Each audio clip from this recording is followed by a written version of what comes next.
I will say this, right the night before the lawsuit dropped, I have three kids. One was a freshman in college, I guess, 2 years ago, a year and a half. Anyway, I can't keep track. She was in college, and then I have two in high school. He was a senior, and then my other daughter was a sophomore. And so I one by one talked to them about what was about to happen, because, you know, when your mom's in the public eye, they receive some shrapnel as well, which is gross. Topic for another day. But each kid handled it a little bit differently. My son, who's in the middle, and I have two very loud, opinionated daughters that he's in the middle of. And so he's just, I mean, they're all three the light of my lives, obviously, but lights of my life. Thank you. I talked to him, and he is always very observant and quiet.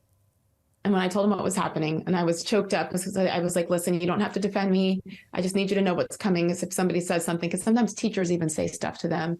I'm like, don't defend me. Just know that I feel like I have to have a voice here. I can't take this any longer. And for others as well. And my son stopped, and he looked at me, and he goes, Mom, it's about time you stood up for yourself.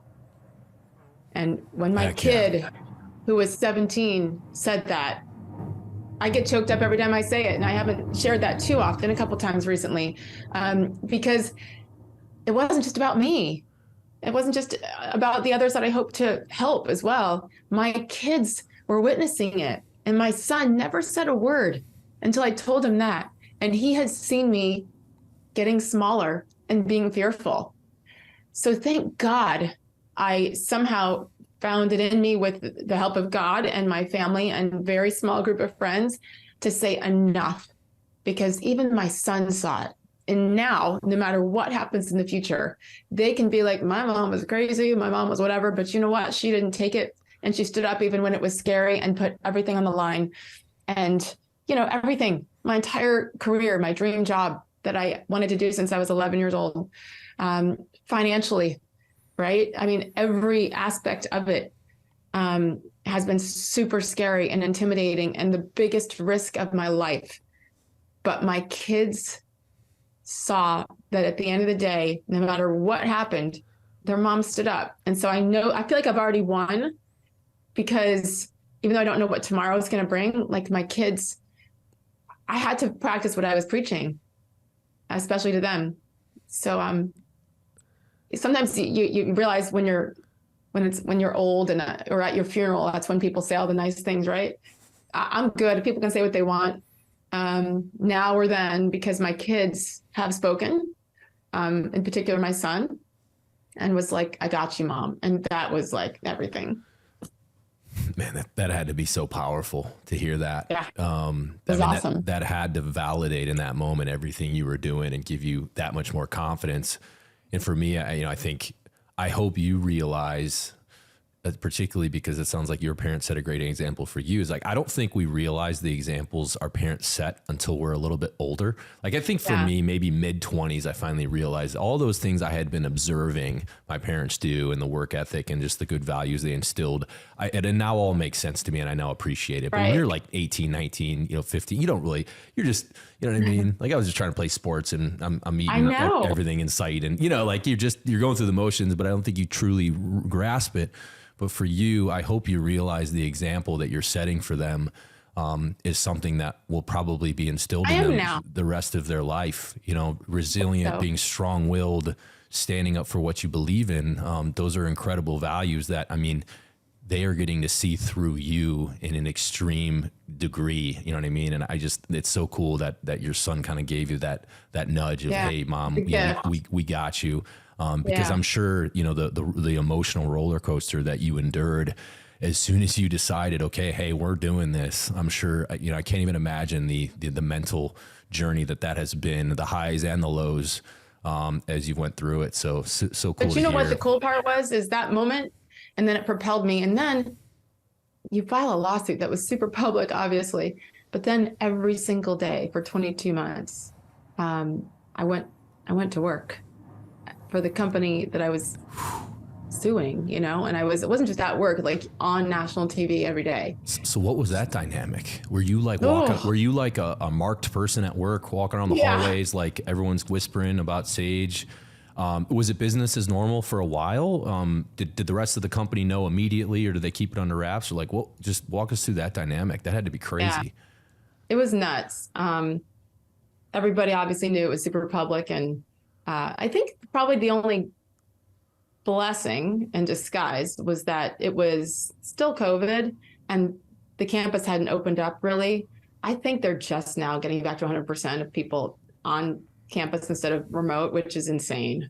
But at that time, in April, end of April 2022, there weren't that many people still fully on campus. And because of what happened during COVID, we were writing our shows and doing all the work for our shows from home, and then going into work. So it was sad. I missed the team atmosphere. I'm such a team person and thrive off of that environment. But with COVID, we couldn't. And everybody else, like other shows, were able to do their stuff from home, their shows from home, because it was like a talk show. But when you're SportsCenter and it's highlights and graphics and go, go, go. I mean, it was a fast-paced, highly produced show, had to be in studio to do it.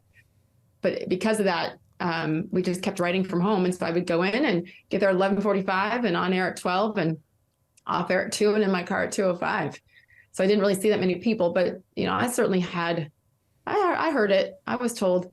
And then a lot of the people obviously were public about their opinions of me, people that I worked with, which was a whole other, it's a story for another day, but it sucked. And I also felt bad because I know that it did bring attention on to my teammates, which that was, it's just kind of the shrapnel that came from me standing up for myself. And I didn't want to do that, but that was a choice I had to make. And I just always hoped and prayed that no matter what was going on the side, they saw me as the professional I tried to be every day, to walk in there, my head held high, a smile on my face, most importantly, do my job as well as I possibly could. I was so ingrained in every single thing, like every story, everything. Back and forth with producers. Let's roll this video instead. Oh, we have this guest. Let's ask this question instead. I looked on his Instagram. Can we bring up this picture and this graphic, make it more?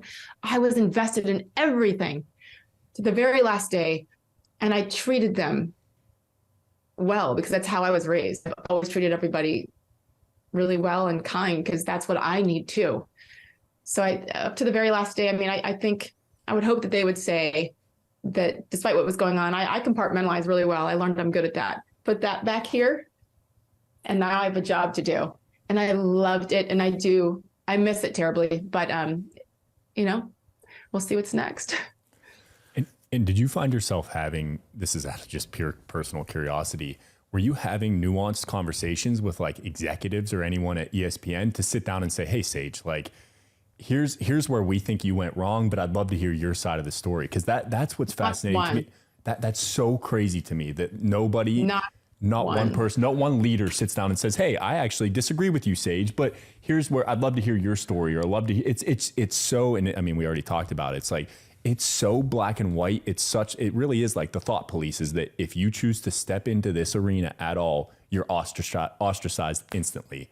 And that there's no nuance to the discussion drives me so crazy, because as I'm sure you guys may agree, it's like life is one big nuance. There's always two sides to every story. There's always so much information that we're probably missing in our lexicon of thought. And to think that conversation never took place with an employee that had been there for 18 years, 16 years, is just 16 insane. years when it was said and done. It just shows to me how ungrounded and the lack of curiosity drives me absolutely insane.